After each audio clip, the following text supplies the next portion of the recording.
welcome again to the show, faithful viewers. My name is Frizz Frizzle. This show is called What's in the Box. It's a very irreverent panel show where guests come along because they've got nothing better to do. We have a fantastic lineup today. First off, I'm going to introduce, he is a proper laddie lad comedian. He's one of my favorites as well. I love when we meet each other in Edinburgh Fringe. It is Dave Bibby. Hello, Dave. Hello, Frizz. Hello, everyone. Absolutely delighted to be introduced as a top lad. That's the brand. Your Edinburgh Fringe show last year was called Crazy Cat Laddie. So Crazy Cat Laddie, about being a lad, but seemingly just rather being at home with my cats. My cats will probably walk in at some point, actually. That's good. We're a very cat-friendly show. I was looking at your show reel not 5 minutes ago, Dave. I had no idea you were in a Devon Brown special. Oh yeah, we had to convince people to commit murder, which we managed to achieve, which is a real highlight of my career. I've worked with Darren Brown a couple of times. I'm also in virtual reality on the Darren Brown's Ghost Train at Fort Park, which is a story around there's been this global pandemic and people can't go out in public anymore because of the virus. And of course, at the moment, that ride is closed down because of the virus. I can't possibly relate to why that would be popular. Next up, he was the UK Pun Championship. Can you imagine such a thing, of 2017 and 2018? It is my good friend Julian Lee. Hello, Julian. Hello, everyone. How are you doing? You're rocking that Angela Lansbury shirt. I love it. What have you been up to, Julian? Well, I've had a couple of weeks off, so I've been doing bottle, and I've enjoyed every second of it. Beautiful. Our third guest is international actress and character comedian and my occasional Edinburgh flatmate. It is Cristina Lark. Hey, hello. Hello. Thank you very much for taking part in the show today. What have you been up to in your days? Thank you for having me. Well, quarantining like everybody else, just creating online content since my 2, 3, 4 months of gigs have been cancelled. So here we are creating online stuff. We've got a show to do. We're going to start with round one. What's in the box? What's in the box? Round one is called What's in the Box. I've got a lovely green and pink box here, and I'm going to ask our guests what they think is in the box. They'll most likely be wrong, but it's then up to them to convince me why their guess was the closest. So we're going to start with Dave. Dave, what do you think is in my box today? Okay, well, it being a Sunday, I think what is in your box is a piece of toast that looks like Jesus. Well, it is Sunday. I forgot that it was Sunday. Because what is time anymore? What is time? So, bit of toast that looks like Jesus. Julian Lee, what do you think is in my box? I think it's a signed copy of a video of Weekend at Bernie's. A signed video of Weekend at Bernie's. And Cristina, what do you think I've got in my box? I think it's a forgotten DVD of Benidorm. Some season of Benidorm. Benidorm, the ITV sitcom that I never watched. So, those guesses again. Bit of burnt toast that looks like Jesus, a signed copy of Weekend at Bernie's, or a DVD of Benidorm. It is, in fact, drum roll, please. It's measuring tape. It's tape measure, everyone. Oh, it's got all the ones. It's got fiber. It's made of fiberglass. You've got your inches. You've got your centimeters on the other side. It's made in China as well. It was tape measure. What else would it have been?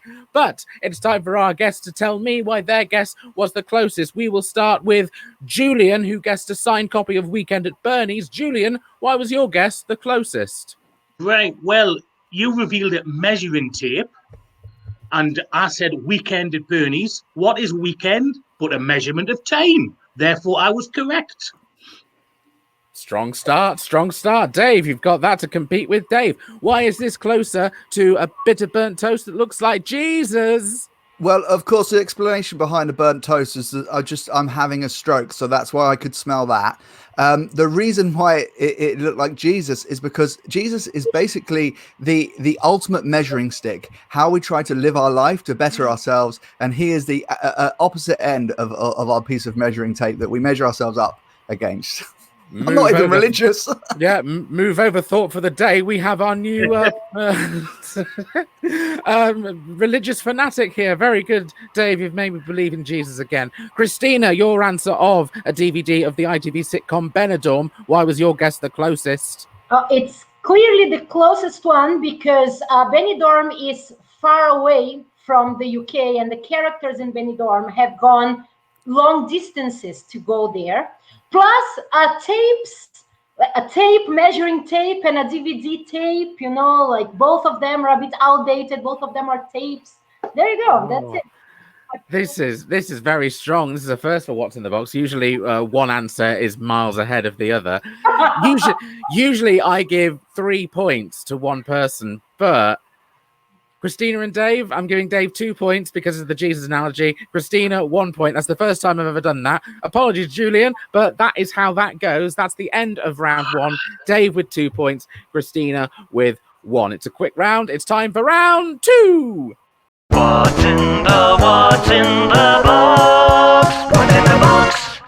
Now, usually during the Fringe show, I get audience members to put things in a box so we don't know what's in them to play the games. We can't do that at the moment, so I've got our guests to organise their own boxes. They are going to pull out one item out of their box and give it as a gift to another guest in a round called Thanks, I Hate It.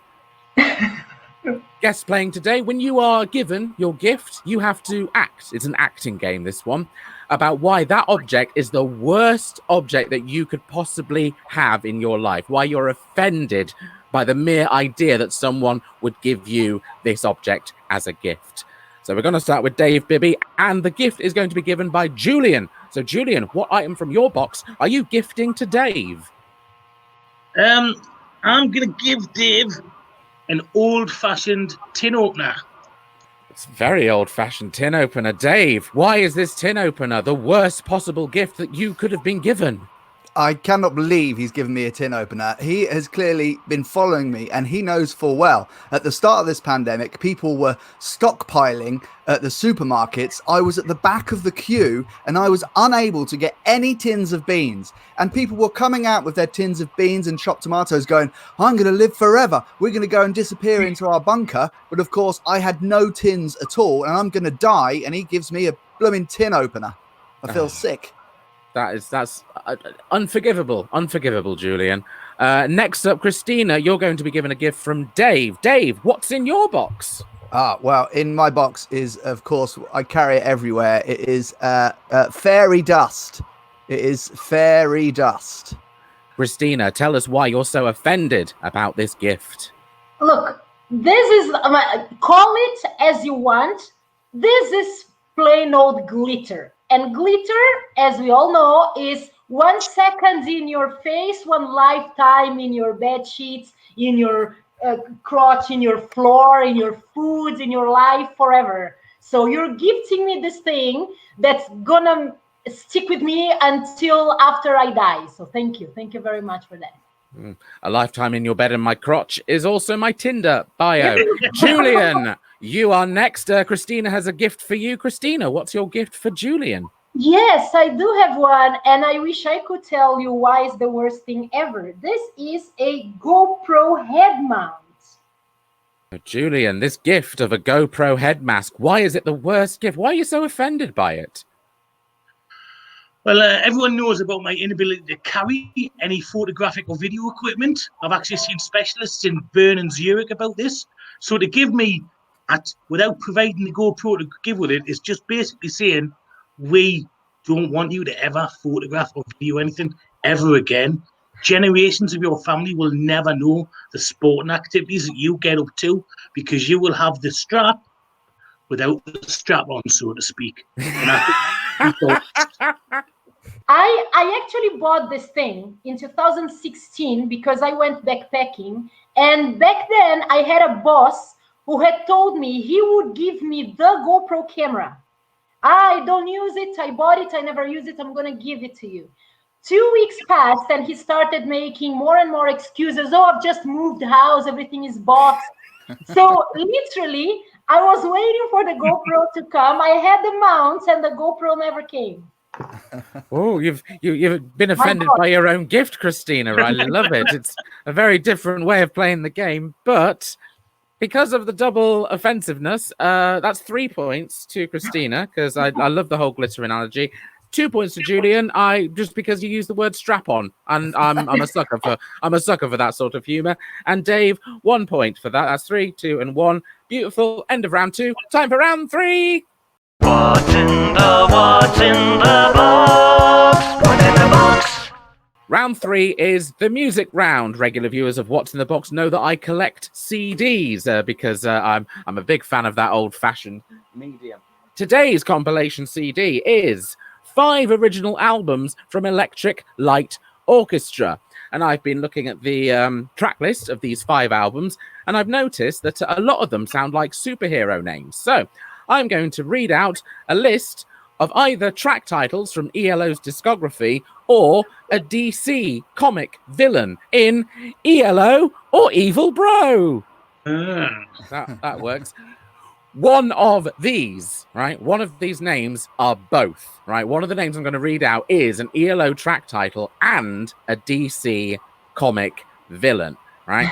If you correctly guess which one is both, you get an extra 3 points, but each of you can only guess both once, right? So play your hand dealt with as wise. So, and in order to make this fair, there are 9 altogether. I'm going to ask you to name a number between 1 and 9. So, Cristina, you're going to be first with this. Could you name a number between 1 and 9? 8.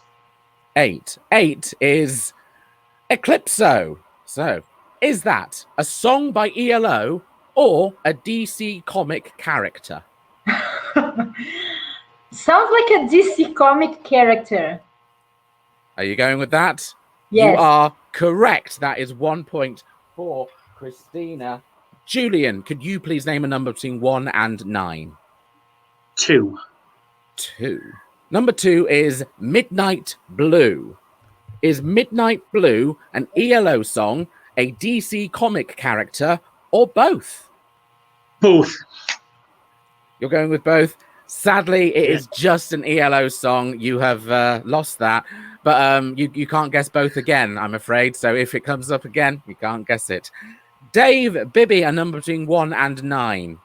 I'm going to go all out attack. Number 9. Number 9. It is The Bouncer. Is that ELO, a DC character, or both? I'm going to go both. No, sadly, it is just an ELO song. It's a very good, it's a nice little instrumental number, but you've used your both guess, so you can't guess that again. Cristina, you're up next. Name a number between 1 and 9. Number 1. Number 1 is Lady Blaze. Is that an ELO song or a DC character or both? That's both. That's not both. That is just a DC character, I'm afraid. I don't know what she does, but maybe she's just sets fire to things. You've all used your both guesses, so sadly you can't guess that again. There was no bonus points in this, but we will go again with Julian, number between 1 and 9. I've obviously watched a film called Midnight Blue in the past, but it's probably got a slightly different content to DC heroes. Were you the only one in the cinema when that film played? It was upsetting because there was loads of tissues by you, so it must have been very upsetting, yes. Julian, a number between 1 and 9, please. 6, please. 6 is Tommy Tomorrow. Is that an ELO song or a DC character? It should be neither. It's that bad. I'll say a DC character. It is a DC character. Very good, Julian. Cristina, a number between 1 and 9. 7. 7 is Twilight. Was that an ELO song or a DC character? We know it's a terrible vampire film as well, but is Twilight an ELO song or a DC character? An ELO song. It is an ELO song, one of their best ones.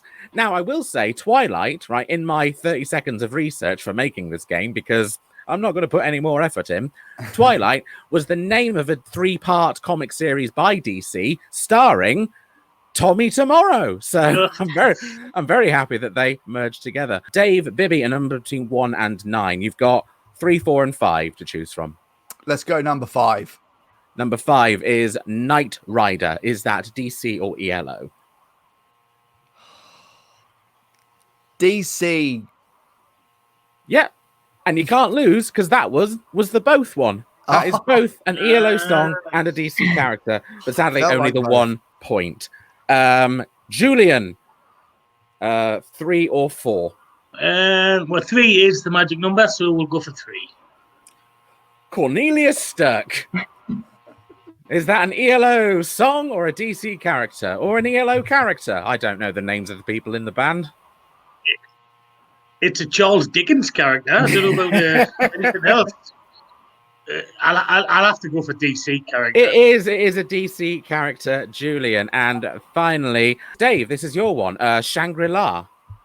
I would have gone both, even though the both has already gone, so it can't be.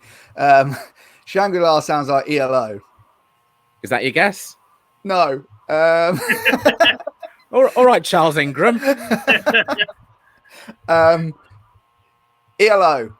It is ELO. Very good, Dave. And thank God that is the end of that. It's time for round 4. What's in the box? What's in the box?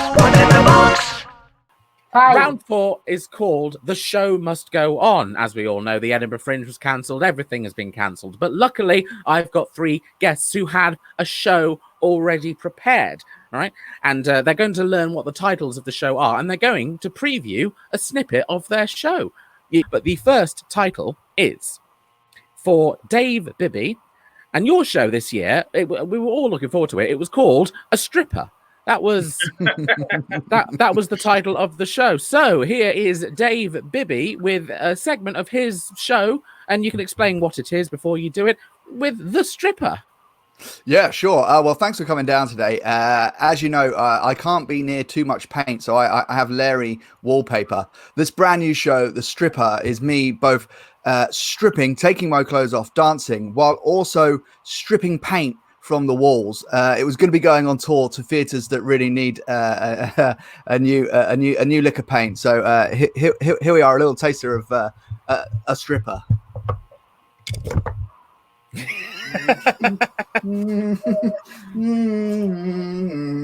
Oh God!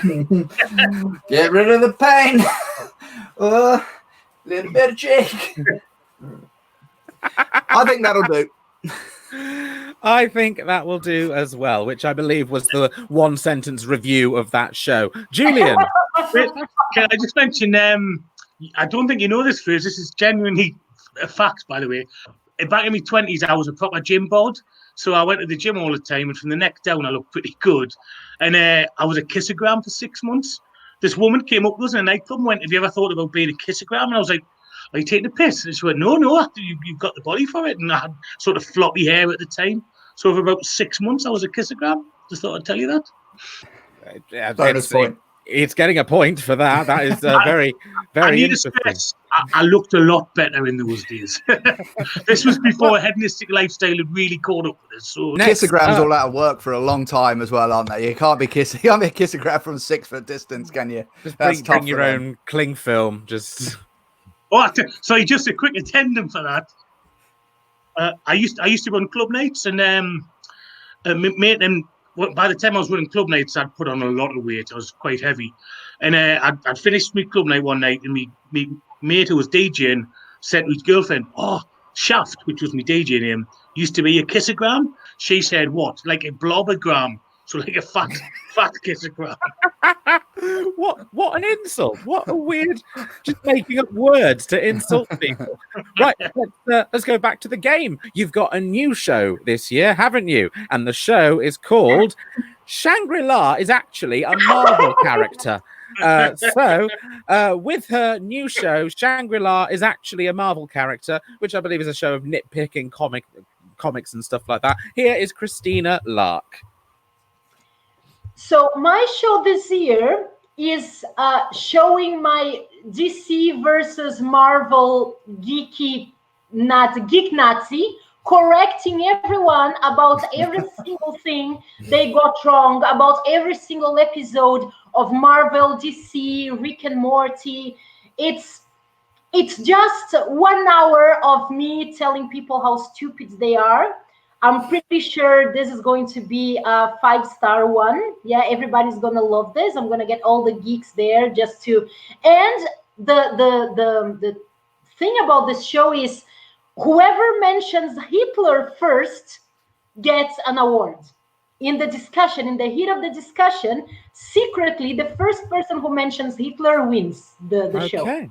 That's very nice. Nice little interactive element there. Good show that I'd like to see. Julian, your show this year is called The Strap On, The Strap Without the Strap On, so to speak. So please explain, or even do a bit of your show from this year called The Strap Without the Strap On, so to speak. Well, it's about female empowerment. I mean, as a great sort of equalitist, if I can just make up that word, I do believe that sometimes men have to understand what it's like to be on the receiving end of things. Instead of being a patriarchal society, we want to forge forward. All the countries dealing with the pandemic at the moment, coronavirus, all the ones dealing with the in the best possible way are all led by female leaders. So this told me that womenkind is the way forward. So the strap without the strap on, so to speak, is my legacy to all male comics like me who've benefited from the patriarchal society. We're now pushing women forward. We're saying that they should take the lead. They should be the ones delivering the powerful blows from behind, and we have to learn to accept that. I would see that show. Right, I've got points to give out. Dave wins that one just for showing his arse. I think, Julian, if you just showed your arse in the middle, that would have got you the point. So that's Dave with 3. I'm giving people what they want. I'm giving Cristina 2 and Julian 1 because, yes, it's nice to have a show about feminism by men, but I don't think men should be doing the show. I think we should be giving it away. But that's the points given out. It's time for round 5. What's in the box? What's in the box? Round 5 is called the quick fire round. That's when I get my guests to list as many objects as they can from their specialist subject to the tune of "We Didn't Start the Fire." It's quite simple, I think. This is episode 14. You'd think you'd get the gist by now. The person in the lead always goes first, and that's Cristina. So, Cristina Lark, what is your specialist subject? Vegetables. Okay, listing as many vegetables as she can to the tune of "We Didn't Start the Fire." Here is Cristina Lark. Tomatoes, courgettes, onion, garlic, bell pepper, chili pepper. Sorry, did you just say garlic? Yeah. Garlic's not a vegetable. Ooh. What is it? A mineral or an animal? Because those are the only 3 things. No, garlic is a... Well, it's a bulb, so I guess an onion's also a bulb. No, carry on then, carry on. Cauliflower, broccoli, spinach, kale, chard, rainbow chard, carrots. Yes, two examples of chard. No, I'm not going to let that fly. Because then you could just name every colour of vegetable that there are. And the various things. But you did pretty well good there. You did pretty good. Next up in second place is Dave at the moment. Dave, what is your specialist subject? Well, I've been loving looking inside everyone's houses or during all these streams and stuff like that. And everyone looks at mine and reveals my obsession with trainers to the point that here in my little study, I've got trainers. Yeah. So I'll give that a go. Okay, so listing as many trainers as he can to the tune of "We Didn't Start the Fire." Here is Dave Bibby. Nike Max, Michael Jordan's, Reebok Classic, Puma Kings, Yeezys, Kanye West, Primark pumps. Ah, sorry. One of the rules of the game is if you laugh, that is the end of your round. So you did still pretty good there. Pretty good. Right, and at the moment, Julian Lee is in last place, but can he pick up the points to win the entire game? Julian, what is your specialist subject? My specialist subject is Cary Grant films. Here is Julian Lee. Father Goose, indiscreet, topper, and notorious. Walk, don't run, awful truth, Philadelphia story. Then there's North by Northwest, Mr. Lucky Houseboat. It's got Friday suspicion and to catch a thief. The Bishop's White Houseboat bringing up baby. None but the lonely heart, my favorite wife, etc. I think that was very good, Julian. Very Fantastic. good. That is the end of the show, and it's time to tally up the points. In third place, he did very, very well, but sadly, Julian listed more items than he did. With 13 points, it is Dave Bibby. Unlucky for some. Very good, Dave. Do you have anything that you would like to plug? Anything that you're doing during the quarantine times? Yeah, I'm going to be doing some more live streams, sort of stand-up comedy stuff. So check me out on Facebook, Twitter, Instagram, Dave Bibby on all of them. Or check out davebibby.com. It's like Netflix, but free and really, really bad. Just loads of old sketches. Links in the description below. In second place with 18 points, it is Cristina Lark. Very good, Cristina. Anything that you'd like to plug? Yes, I have written a book called Caution Deadline Ahead. It's a comedy book about procrastination. This is my first Edinburgh Fringe show, which was a comedy about procrastination. It's a proper book, but it has a lot of illustrations, and I've done all the illustrations myself, as you can see. And I'm filming the video version of the show that you'll be able to watch on YouTube. Lovely, and links in the description below. But the winner today with 23 points, it's Julian Lee. Very good, Julian. Anything that you'd like to plug? Since lockdown, me and some other one-liner comedians have started doing a thing called UK Pun Off, and I'm hosting the show tonight at 7 o'clock. If you go to my Twitter account at Julian Lee Comedy, we're on from 7 till 8. We have a good laugh. So that should while away 60 minutes of your time. Or you just follow us on Twitter because I write jokes most days. Thank you. Yes, that was Julian Lee there. And everyone, I guess today were Cristina Lark, Dave Bibby, and Julian Lee. If you would like to support the show, make sure the future of it happens, you can bung us the price of a pint, £3 or so, at ko-fi.com/FrizzFrizzle. And not only that, you get exclusive features like uncut versions of these episodes, like the full live stream if you were to watch it later. And we've cut a lot from past episodes, but the whole thing is there. Follow us on Twitter at What's in the Books. That's What's in the Box without the vowels, because the username What's in the Box was taken.